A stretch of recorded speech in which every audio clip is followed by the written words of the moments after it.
were asked, why do you teach that gluttony is bulimia? And the short answer is, because it is. Let's define our terms. Most people get bulimia and gluttony wrong. First of all, people say that bulimia is the act of gorging and then purging. But that's not actually true. By the definitions given to us by the clinical psychologists and such people, bulimia is basically the abuse of your body. It can be gorging and vomiting, or gorging and using laxatives, or gorging and going and excessively exercising, or it could be just eating a candy bar and then purging one way or another. And not all bulimics constantly purge. Some bulimics will only purge once in a while. The bottom line is what the meaning of bulimia really is, historically speaking. It's a Greek term that means eating voraciously.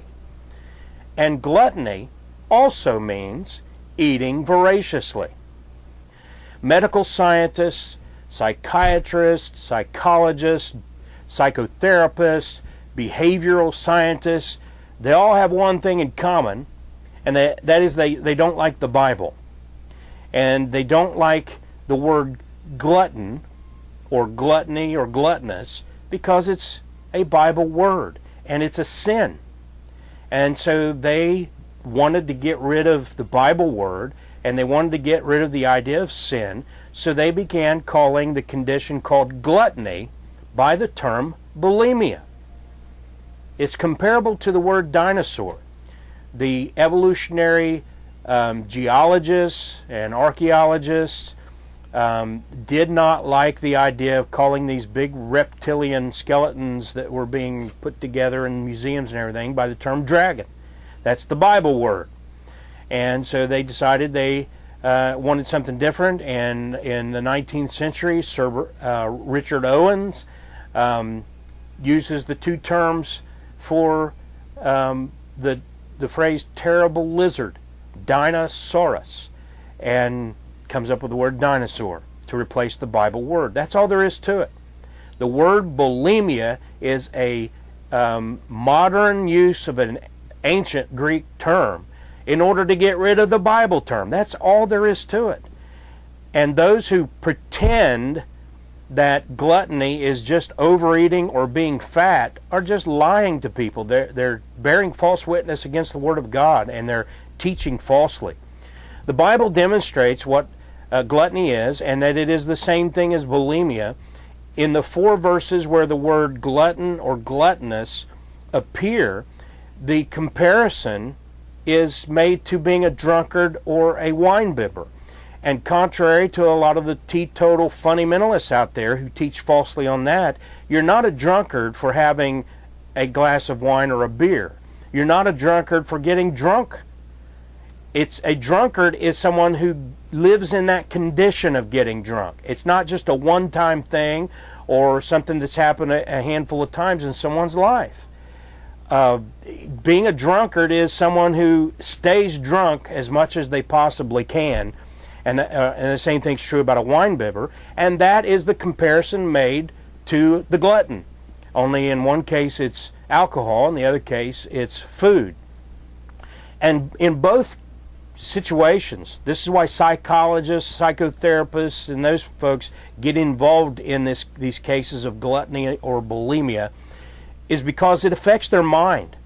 People start to lose their mental faculties. They become impaired. They can't live. They can't get through life, and they physically can't do the normal things that a typical person needs to do every day. That's true about the drunkard, winebibber. That's true about the bulimic or the glutton. In Deuteronomy 21:20 it says, "And they shall say unto the elders of his city, This our son is stubborn and rebellious. He will not obey our voice. He is a glutton and a drunkard." It's not just because the boy had an extra side of lamb. This is an extreme case of abuse, both with alcohol and food. And what's the context? in Deuteronomy 21:20 we just read, they're about to execute the kid. They're about to kill him. Now don't tell me they're going to kill a kid because he overeats. Just in a typical American fashion of having too many French fries in his Happy Meal. That's not what a glutton is. The next verse says, and all the men of the city shall stone him with stones that he die. So shalt thou put evil away from among you, and all Israel shall hear and fear. And there's not one case of someone being stoned to death because they had an extra scoop of ice cream that they shouldn't have had, or an extra side of pie or whatever. And the Bible itself has an inbuilt dictionary. There's no reason to even have this debate that some people want to have with me. Every time I've mentioned this, I get emails and they'll copy and paste things they found on lexicons and places like that. Listen, folks, I don't care what your fallible lexicons say. I don't care what your fallible dictionaries say. I haven't even bothered to look up all of the dictionary uses of the word and everything because I don't care. My Bible has an inbuilt dictionary, and the Hebrew word zalel is translated in Proverbs 23:20, and that's the same word translated in Deuteronomy 21:20, and it gives you the definition. In Deuteronomy 21:20, we're told that word zalel is glutton. In Proverbs 23:20, that same word is translated, quote, riotous eaters of flesh, end quote. So the Bible definition is exactly what a bulimic is. A bulimic is eating to the point of being sick and doing damage to their bodies.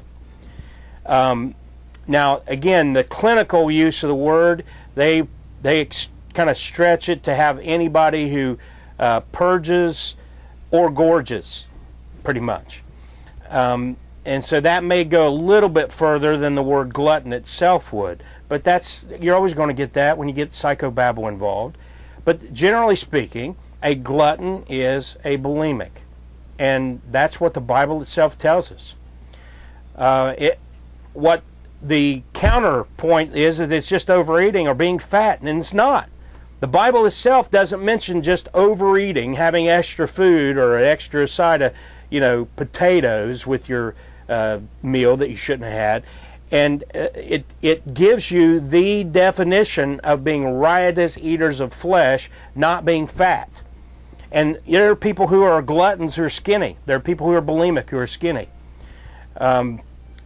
So the drunkard is someone who drinks too much, according to some of these people. So that means that the bulimic is someone who eats too much. And that's just not true. A drunkard isn't just someone who's had one too many once in a while or something like that. A drunkard is someone who is in a condition of staying drunk as much as they possibly can. That's a drunkard. And because people, it's much easier. If you preach that just having a glass of wine makes you a drunkard, then you fill up your altars and your numbers go up. Isn't that convenient? If you preach that if you just overeat, you're a glutton, then you got all the fat people coming down, because you preach that if you're overweight, I'm not trying to hurt anybody's feelings, but you're a glutton and you need to get right with God, and if you have too many French fries with your Happy Meal, you need to get down here at this altar and get right with God. And that's what it's all about. It's all about the numbers with most of these people who preach this stuff. The Bible definition is much different. And by the way, I'm not telling anybody to social drink, but I'm not going to lie. And if you want to lie to people, you go right ahead, but don't send me the emails and posts saying I should start lying to people. I'm not. I'm going to tell them the truth, that a glutton is the same as what we call bulimia. It's someone who gorges and abuses themselves with food. That's what a glutton is. That's what a bulimic is. Proverbs 23:21 says, for the drunkard and the glutton shall come to poverty, and drowsiness shall clothe a man with rags. Overeating or being fat will not cause that. Just overeating and being overweight in and of itself is not going to cause you to come to poverty. Not going to cause you to come to the point where you're wearing rags and standing out on the street with a cardboard sign. But bulimia will. Bulimia will destroy your life. And of course, drunkardness will as well. Drunkenness and being a drunkard will bring you to poverty. And it puts, just as drunks reach a point of it being a disability, and that's why our Social Security system's gone broke by putting everybody who's addicted to drugs and alcohol on Social Security disability. Same thing's happening with bulimia too, because it disables the person. They can't live and function normally, and so then they get put on Social Security disability. But a drunkard is one who is throwing his life away for booze, and the psychobabble term is alcoholic. They call it a disease. And you get mad at me all you want. The Bible never talks about alcoholics or diseases. It talks about drunkards and sin. And the same things happen with gluttony. They've tried to take away gluttony and make it a disease and not a sin, and use the word bulimia. But a glutton is one who's throwing away his life and his health for food. And the psychobabble term is bulimia. I want to repeat that gluttony isn't just a single act of overeating, but it's a condition of physical abuse of your own body. And that is gluttony, and that's today called bulimia. The other scriptures, by the way, are Matthew 11:19. The Son of Man came eating and drinking, and they say, "Behold, a man gluttonous and a winebibber, a friend of publicans and sinners, but wisdom is justified of her children." They weren't just saying that Jesus had one too many matzahs. And Luke 7:34 says, "The Son of Man has come eating and drinking, and you say, Behold, a gluttonous man and a winebibber, a friend of publicans and sinners." So those are the other verses that use this term. And as we said, the Bible itself gives the definition in Proverbs 23:20.